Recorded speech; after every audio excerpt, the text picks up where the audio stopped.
Okay, let's unpack this. Navigating, cloud infrastructure and software procurement, it can feel like a bit of a maze sometimes. It really can. Complex stuff. So today we're diving into two specific AWS services that are actually designed to simplify all that. AWS Marketplace and Service Catalog. Yeah, exactly.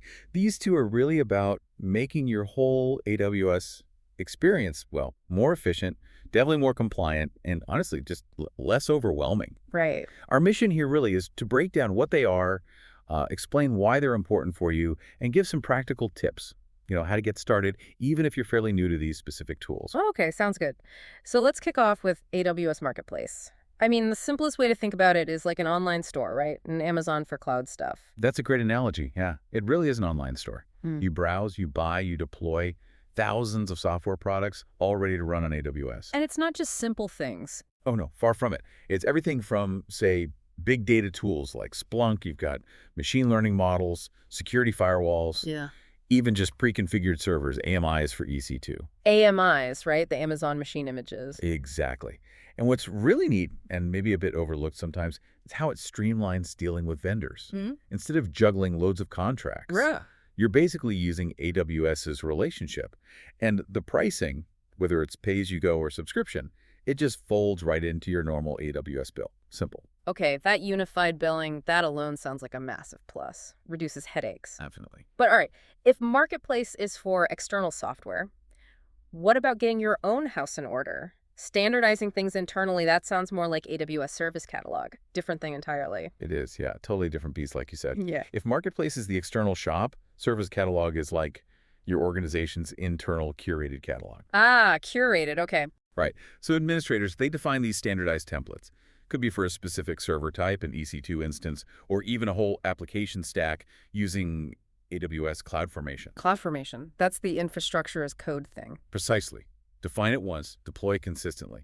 So then users, like your developers or data scientists, they can just launch these pre-approved resources themselves. Without needing full access to everything. Exactly. That's the key. They get what they need, it's consistent, it's compliant, but they don't need broad, risky access. It's self-service, but with guardrails, using those IAM permissions to control who does what.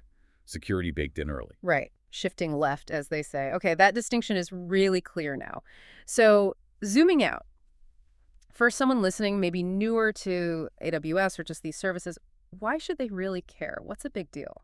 Well, fundamentally, both services save you a ton of time and, crucially, reduce errors. Marketplace just slashes the time for finding and setting up software. Weeks down to minutes, potentially. Which is huge for getting started quickly. Absolutely. And Service Catalog, that's all about that proactive governance. Teams move faster, they innovate, but the admins know everything being deployed fits the company's rules. Yeah. You avoid those nasty surprises, an unapproved resource popping up. Yeah, the compliance nightmare. So Service Catalog stops that before it starts. Pretty much, yeah, if it's set up right. Okay, so for our listener who's thinking, all right, I want to try this, what's your top tip? How do they get started without getting overwhelmed? And maybe what traps should they watch out for? Yeah, good question. My main advice, start small. Seriously. Yeah. For Marketplace, find some free tier eligible products or maybe low-cost ones. Just test the deployment process, get a feel for it. Makes sense. Don't jump in the deep end. Right. And for Service Catalog, start with a really basic CloudFormation template, like an S3 bucket or something simple. Understand the workflow, define, publish, launch. Okay.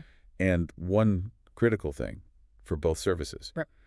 use cost allocation tags. Yeah. Right from the start. Activate them in the billing console. You need to track where your money's going. Ah, tagging.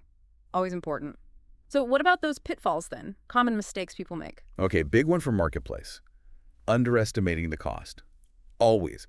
Always check the pricing details, the licensing, before you hit subscribe. It can add up fast if you're not careful. Good warning. Another killer is inconsistent tagging. And I know I just mentioned using them, but if you don't do it consistently, tracking costs becomes almost impossible. You won't know what to optimize. Right, flying blind. Totally. And for Service Catalog, make sure those IAM roles, the permissions, are set up correctly, get them wrong, and users just hit access errors. Frustrating. Yeah, that'll stop things dead. And please, resist the urge to build super complex CloudFormation templates right away.